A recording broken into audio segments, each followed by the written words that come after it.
بسم اللہ الرحمن الرحیم۔ السلام علیکم۔ اللہ تعالیٰ نے انسان کو اشرف المخلوقات بنایا اور تمام مخلوقات میں اس کو برتری اور فضیلت سے نوازا۔ قرآن مجید میں اللہ تعالیٰ نے 4 چیزوں کی بیک وقت قسمیں کھا کر فرمایا تاکہ انسان کو اپنی بلندی اور برتری کا احساس ہو اور ساتھ ہی اپنے مقام و منصب کا ادراک بھی ہو۔ اللہ نے سورہ 3 میں فرمایا، تین کی قسم، زیتون کی قسم، طور سینا کی قسم اور اس مبارک و پاکیزہ شہر یعنی شہر مکہ کی قسم۔ ہم نے سچ مچ انسان کو سب سے بہترین سانچے میں ڈالا ہے۔ اللہ نے انسان کو صرف بہترین سانچے میں ڈال کر خوبصورت ہی نہیں بنایا بلکہ انسان کو اس کائنات کا تاجدار بنایا، ہر چیز کو اس کے لیے مسخر بنا کر اس کی خدمت میں مصروف کر دیا۔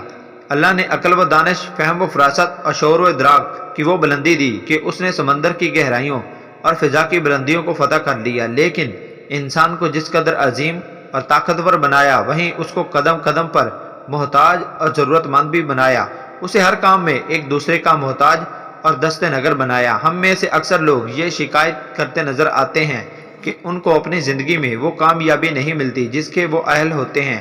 اس کی کیا وجہ ہو سکتی ہے کہ جتنی انسان طاقت رکھتا ہے، علم رکھتا ہے اور جتنا وہ خود کو اہل سمجھتا ہے، اس کو اتنی کامیابی کیوں نہیں مل پاتی؟ اس کی وجہ اس تحریر میں بتائی جائے گی اور اس کا حل کیسے ہو سکتا ہے۔ اس حوالے سے حضرت علی نے کیا فرمایا وہ بھی پیش کیا جائے گا۔ ایک شخص حضرت علی کی خدمت میں حاضر ہوا اور عرض کرنے لگا، یا علی، میں روز کام پر جاتا ہوں لیکن مجھے اس طرح سے کامیابی نہیں ملتی جس کا میں اہل ہوں اور نہ ہی دن بھر سکون ملتا ہے۔ تو حضرت علی نے فرمایا، تم ہر دن اور ہر کام کا آغاز کسی اللہ کی مخلوق کو کچھ کھلا کر کیا کرو، دیکھنا تمہارے کام میں کامیابی اور تمہاری زندگی میں سکون آ جائے گا۔ اس نے کہا، یا علی، میرے دامن میں اتنی گنجائش نہیں کہ میں روز کسی نہ کسی کو کچھ کھلاؤں۔ حضرت علی نے مسکرا کر کہا، کیا تمہارے گھر میں ایک اناج کا دانہ تک نہیں ہوتا؟ اس نے کہا، ہاں یا علی، میں دن میں 2 یا 3 مرتبہ کھانا کھاتا ہوں۔ حضرت علی نے کہا، کیا اس کھانے میں سے ایک اناج کا دانہ بھی نہیں نکال سکتے؟ اس نے کہا، یا علی، ایک اناج کے دانے کی کیا اوقات ہے؟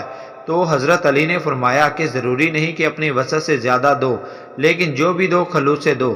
اگر تم صرف ایک اناج کا دانہ اپنی دن کی غذا میں سے نکال کر اللہ کی مخلوق کو کھلاؤ، کسی پرندے کو کھلاؤ، کسی چونٹی کو کھلاؤ، تو اس غیر مخلوق کی دعا سے تمہارے آنے والے کام بننا شروع ہو جائیں گے اور تمہارے رزق میں برکت ہونا شروع ہو جائے گی، کیونکہ اللہ اپنی ہر مخلوق سے پیار کرتا ہے۔ تم اس کی مخلوق کو اپنے حصے میں سے رزق کھلاؤ گے تو وہ اپنی رحمت سے تمہیں مالا مال فرما دے گا۔ آپ سے ایک ریکویسٹ ہے، اگر یہ آپ کو ہماری ویڈیو اچھی لگی ہے تو ہمارے چینل کو سبسکرائب کر دیں اور ساتھ ہی بیل آئیکن کو پریس کر دیں تاکہ ہم ایسی مزید ویڈیوز آپ تک بآسانی پہنچا سکیں۔ شکریہ، والسلام۔